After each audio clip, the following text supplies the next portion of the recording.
Hey, everybody, welcome back to the Big Boss Show. It's a new show where we come to you every week. Somebody that may have not always been a big boss, but shares his or her perspective that we can learn from. Today, I'm joined by a very special guest. We have Chris Gwinn, CEO of Great Lakes Advisory. Chris built his company around documenting processes. Welcome to the show, Chris. Thanks for having me, Davron. Okay, awesome. So tell me a little bit about yourself. Yeah, I guess probably helpful just to share my entire entrepreneurial journey and kind of a short, quick story. But it all started a little over probably about 8 years ago. At the time, I was in a completely different industry. But at the same time, my dad is a business owner and was really struggling to keep his head above water. He was constantly putting out fires, dealing with internal issues, employees not following tasks the correct way, employee turnover, you name it. Overall, it was a struggle. And so he approached me and asked me if I wouldn't mind taking a look at some of the operations to see if there's any opportunity to make the business a little bit easier to manage. And I mean, he's my dad. I've got a lot of loyalty towards family. So I was more than happy to take a look. As I began to dissect the operations, interview some of their employees, I come to find out pretty quickly that they had absolutely zero documented processes, zero standard operating procedures, and zero formalized training of any sort. It was essentially throw the employees to wolves and see if they can figure it out on their own. And so to me, it made a ton of sense why employees weren't following tasks the correct way. I'm using quotation marks here because there really wasn't a correct way to be able to do anything because nothing was defined.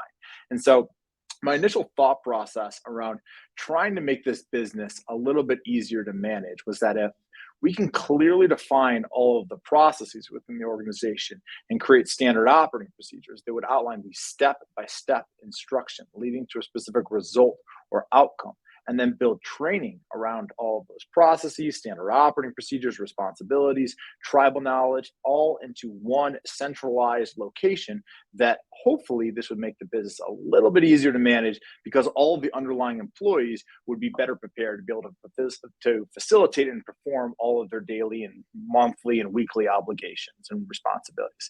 And so I took it upon myself to facilitate interviews with absolutely every single one of their employees to gain a deep understanding of what does it actually take to perform your job? What are all the different processes and responsibilities you need to perform on a daily, weekly, monthly, annual basis? And what's all that other tribal knowledge that you wish you knew you had coming into this position that would have truly set yourself up for success? And so it took me several months to be able to facilitate all of those interviews and ultimately take those conversations, boil it all down into super simple, easy to understand terms, and then build out documented processes, standard operating procedures, and training modules around it all. But after I finished that project, I noticed something very impactful that happened. I noticed on the operations side, because we now had all of these clearly defined processes and systems in place, and there was a correct operating procedure to be able to guide and really remove all of the guesswork within the operations, I noticed that tasks no longer started to fall through the cracks. There was overall more consistency in the operations, which in turn actually increased the overall profitability of the business and actually make the business easier to manage. But I also noticed the entire impact on employee morale. And as I shared before, there was absolutely zero training, zero documented processes, a lot of confusion, and probably, to be fair, a lot of insecure employees, because it doesn't exactly make you feel extremely comfortable as an employee to, I guess, play your hand, if you will, and let your boss know that, hey, I don't actually know how to perform this task or this workflow when it's technically my responsibility. But because we now actually built out this centralized resource that equipped all of these employees with all of the standard operating procedures, the processes, training, all that know-how, information in one centralized location, the employees began to feel that the company and the organization was investing in their professional development and ultimately positioning them for success. And so I noticed that employee morale increased, but I also noticed that it actually improved overall employee retention. And so overall, the operations became more profitable, easier to manage, more consistent, employee morale increased, and employee turnover declined, which all of the above wildly exceeded my expectations. But I also noticed the entire impact that happened with the business owner, the entrepreneur, management, or in my case, my dad. And my dad's a little bit overweight. He suffers from some heart complications. He's gone through multiple rounds of ablation surgery, and much of that is likely stress induced. The fact that up until this point, the business is heavily reliant on the business owner or management to actually manage the daily operations. But because we now have all of those clearly defined systems and processes in place, the business is running on repeatable processes that allows management or the business owner to effectively remove themselves from the daily operations and actually delegate many of those responsibilities. And so I noticed in my dad's case, allowed him to actually reduce the number of working hours in a given week, focus a little bit more on exercising properly, alleviating some of that stress, and just increasing his overall health and well-being. And so taking a step back and realizing what an incredible impact that processes, systems, and training could have on an organization, I realized that there was certainly a much larger need for the solution outside of his business. So I opened up Great Lakes Advisory a little over 3.5, 4 years ago to address a specific need. So it's a little bit about us. Other than that, I was previously a portfolio manager. I'm a CFA charter holder. I have more of a traditional background, accounting, finance, investments, and kind of operations. And so, yeah, it's a little bit about myself and a little bit about Great Lakes Advisory. That's awesome. I love that. What kind of business was your father's business? He ran a medical practice. So it was a kind of a surgery center for it sounds super nerdy, but otolaryngology, which in everyday terms is ear, nose, and throat. So kind of helping customers or patients rather breathe properly and just sleep better. So what are some standard operating procedures? What is that? What is a standard operating procedure, or what's like an example of one? Or I guess, can you maybe elaborate a little bit further on what you're looking at or what you're asking? Yeah, just like an example. So a standard operating procedure is essentially a series of steps or like a work instruction to be able to eliminate all of the guesswork and solve a repeated problem or workflow consistency or consistently. So like as an example, you might have a standard operating procedure on how to set up Google ads or how to set up Facebook ads or maybe how to set up Instagram, LinkedIn, or any of those types of ads. There's a series of steps involved in how to actually maybe select the audience, how to create the copy, and how to actually create the creative behind that ad, and actually how to launch a particular campaign. Another example, just very simple example, is that, hey, I think everyone has probably had maybe a peanut butter and jelly sandwich or maybe something similar like that, but you could just create instructions that would walk you through the step-by-step like the steps, each of the steps involved in creating the desired outcome in that activity. You follow all those steps. It outlines each of the written instructions as well as maybe any visuals or images or videos that you need to follow when completing those instructions, so that by the end of it, it removes all of the guesswork from your employees so that they can consistently operate and perform those workflows or those processes and deliver a consistent experience for your customer or just create more consistency in the overall operations. So it's going back to, I guess, McDonald's or creating like a Big Mac. And McDonald's is probably arguably one of the biggest brands in the entire world. I think you could find a big McDonald's in just about any country worldwide. And if you go to one in London or go to one in New York or LA or Chicago or anywhere in the world, and you order a Big Mac, that Big Mac is going to be the same. And it's going to be a very similar experience. It's probably going to be very similar turnaround time or delivery when they actually deliver your food or kind of service you. And the reason it's consistent is because McDonald's has absolutely ironclad SOPs and training around how to actually service all of their customers.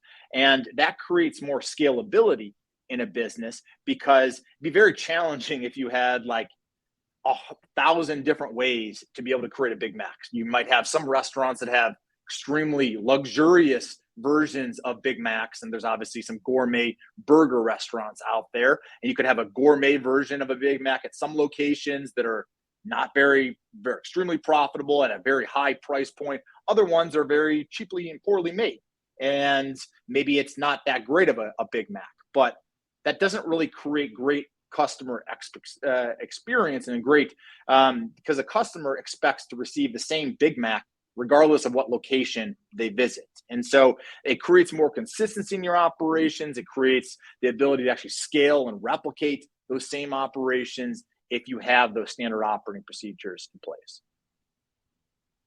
Okay, great. And who are your clients? Who's like an ideal client for you? Yeah, so ideal client is going to be a small business, typically north of $1 million and probably under 50 million. It's typically going to be B2B services, other professional services, logistics and supply chain, marketing and advertising, some SaaS businesses, home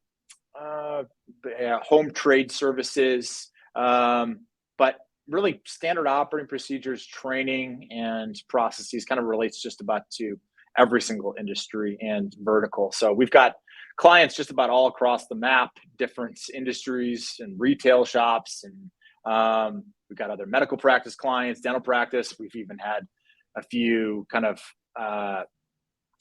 huge data warehouses, just about any type of business to name to underneath the sun we probably served. So, but just to name a few. So. Okay, great. So, I mean, it's one thing to have, processes and documenting them, but, it's different to have the people actually follow these processes. So how do you confirm and, make sure that the employees are following the processes?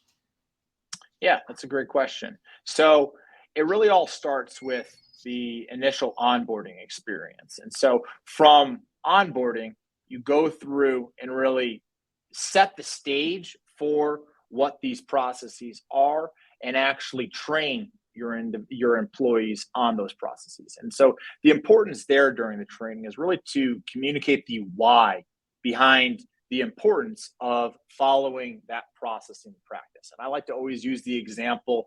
I don't know if you happen to have any children, and anyone in the audience happens to have any children, or if you happen to remember being younger and maybe you get into the car and your parents kind of ask you to buckle up your seatbelt. And if that's the only instructions that they provide you is just buckle up your seatbelt, well, you might become maybe defiant or kind of dismissive of the overall importance of buckling up your seatbelt, because that's all you know. You just buckle up your seatbelt and there's no real true why behind it. But if you communicate that you need to buckle up your seatbelt because that seatbelt is actually a life-saving device. And if we ever were to get into a car accident, that seatbelt would actually protect you from bodily harm. And I care about you overall as a person, and I love you. And it's super important that every single time that you get into a car or a vehicle while we're driving, that you always have your you always have your seatbelt buckled to be able to protect you from any type of catastrophic event. And so it's super important that you always buckle up your seatbelt. And that's really the true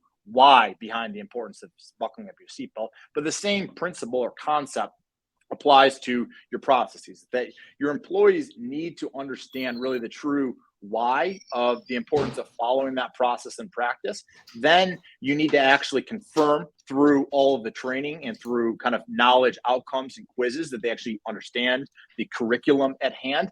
And then you need to actually create systems of checks and balances, or really kind of systems of accountability that verifies that those processes and SOPs are followed in practice through accountability scorecards or kind of metrics and kind of reporting. When I put the 3 hours.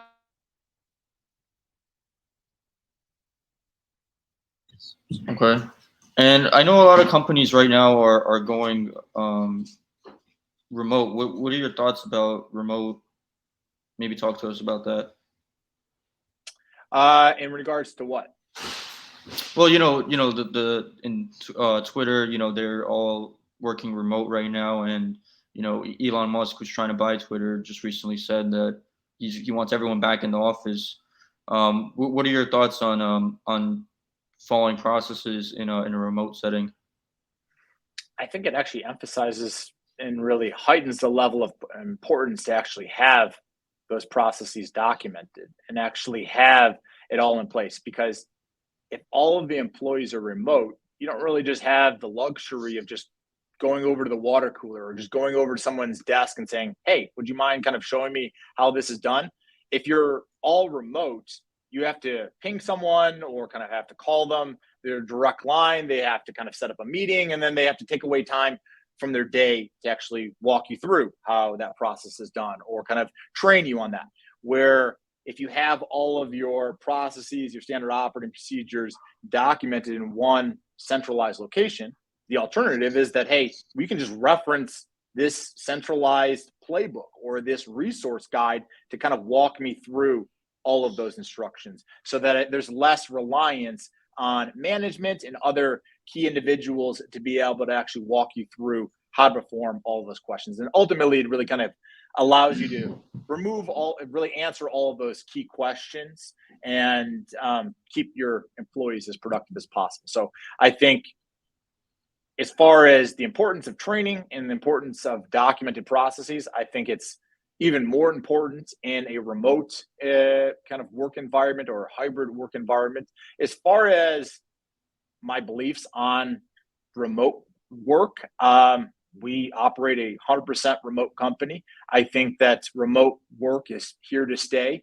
I think, or at least I think if you don't go 100% remote, I think that it's important to have a hybrid option or at least make the option available to some employees. Certainly, I don't think that it's appropriate just to, and we've kind of done this a little bit in our own company, but I think that unless your employees, if you previously were in a 100% in-person work environment, I don't think it's necessarily fair to foist a 100% work environment without really receiving the buy-in from some employee or from all of your employees, because it is a dramatically different work environment culture when you are working 100% remote. But I think offering employees the option, the flexibility to certainly go into the office or maybe having a shared workspace can certainly be a resolution or solution around that or workaround solution around that. But overall, I think that most employees and kind of today's labor market, I think, expects to have at least that type of flexibility, because ultimately it does provide for better work-life balance. And overall, I think I personally find that we're more productive and there's less overhead in the form of commercial real estate and kind of some expensive rental units if you don't have that in-person element. But it does kind of also, you do need to kind of counteract some of that with some additional culture and team building exercises if you're not able to just spend some time over the water cooler, because that's often the one area that is kind of missed within a 100% remote environment. It's very interesting, and I know a lot of people are maybe listening, and they're running all the day-to-day operations. How do you remove yourself from those day-to-day operations in your company? I think you need to be able to get everyone else. You need to create more accountability in your organization, and it starts really from the top down and removing all of the tasks that only you can perform and removing those from your plate. And the way to be able to actually effectively delegate those responsibilities is that you need to very clearly define the outcomes that should be achieved in performing each of those responsibilities, but you also need to document the standard operating procedures and the processes that relate to each of those responsibilities. And you need to provide training to those employees, because ultimately it's going to be challenging to remove yourself from those responsibilities, those tasks, if ultimately they're constantly coming back to you and asking you for questions or guidance and directions on how to actually perform that. So you need to first start to delegate the tasks, the responsibilities that other folks that are junior to you can actually perform, and without impacting the overall quality of your work, or without impacting your overall level of customer service, or just the your product or demand. And so starting there, and then documenting all those processes, building out training around how to perform those responsibilities, and then creating a form of kind of checks and balances to actually verify whether or not those responsibilities are actually performed consistently. And this could be managed through checklists. It could be managed through like scorecards and data that maybe you're tracking specific KPIs related to those processes, or you could even use a project management system. We use Asana to manage all of our projects. And so we can actually outline all of the series of responsibilities and set them up in kind of reoccurring templates and tasks so that they're performed consistently. And you can actually receive kind of real-time kind of feedback and insight into whether or not those processes are being performed. Okay, great. How do people reach out to you if they want to work with you? Yeah, feel free to reach out to me directly. You can reach out to my email is c.gwinn, Gwinn, at Great Lakes Advisory, GREATLAKESADVISORY.com. And you can just reach us at www.greatlakesadvisory.com. We're on LinkedIn, Twitter, Instagram, Facebook. So feel free to reach out to us or subscribe to our newsletter to receive real-time insights, advice, tips, best practices around documenting your processes, training, instructional design, or operations. Okay, awesome. Anything else you want to mention or add? Yeah, we're hosting a webinar.